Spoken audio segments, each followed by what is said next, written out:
L'Algérie refuse d'accueillir l'influenceur expulsé qui va donc revenir en France. C'est n'importe quoi encore cette histoire. De toute façon, je vais vous dire, on va pas se mentir, on se fout de notre tronchetta. On nous humilie. On nous humilie. C'est une humiliation supplémentaire. On nous prend pour des khaloufs. Franchement, on nous prend pour des jambons, excusez-moi. Le tout aux frais évidemment de l'État français. Bah oui. Une expulsion donc qui n'aura pas lieu. Un aller-retour en avion qui a mobilisé des forces de l'ordre pour évidemment accompagner ce fameux Doualem, donc Alors, influenceur. Bruno Retailleau a dit l'Algérie cherche à humilier la France. Alors, c'est fait. Qu'est-ce qu'il faut faire? Qu'est-ce qu'on peut faire là, pour le ramener là-bas, lui, qu'il le prenne? Moi, il y a des solutions donc, contre l'Algérie quand même. Alors à chaque fois on nous dit c'est pas possible parce que il y a des renseignements sur le terrorisme, il y a des contrats gaziers. Je rappellerai juste d'abord parce que pour battre en brèche cet argument qui commence vraiment à m'énerver sur le gaz, quand il s'agit de couper les relations avec la Russie et d'arrêter de prendre le gaz russe, il n'y avait aucun problème. Par contre, on prend le gaz de l'Azerbaïdjan qui massacre les Arméniens et qui achète son propre gaz à la Russie. Donc tout ça est une tartufferie supplémentaire. Donc c'est sur le gaz. On est tartuffe. Vas-y. Est-ce qu'on a beaucoup de personnes d'origine russe dans nos banlieues? T'as dit le sujet qui fâche.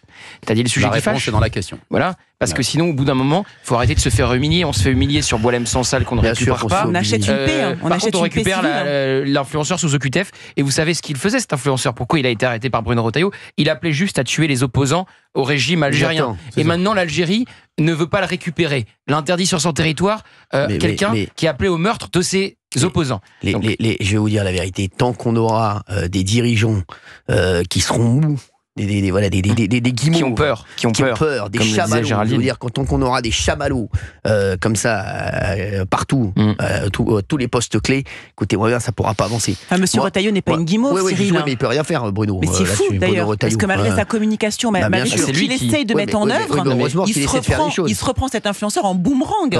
Alors je pense que tout s'était fait exprès. Je pense qu'il savait qu'il y avait très peu de chances que ça passe. Et ce qu'il voulait faire, c'est mettre les projecteurs.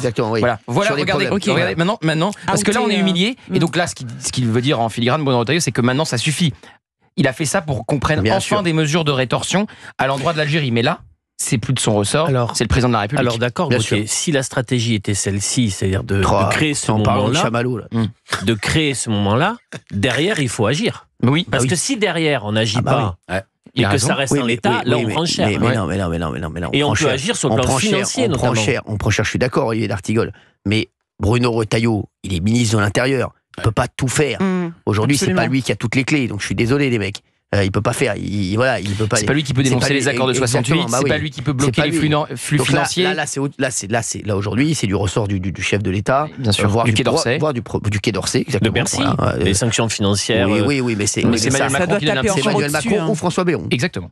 Franchement, aujourd'hui, où François Bayrou, vu la situation politique en France, et où François Bayrou a fait son travail. Emmanuel Macron. Le seul problème que j'ai, c'est est-ce qu'ils vont avoir le courage, pour pas dire autre chose. Voilà, vous connaissez la réponse. Bah non, ils l'auront pas.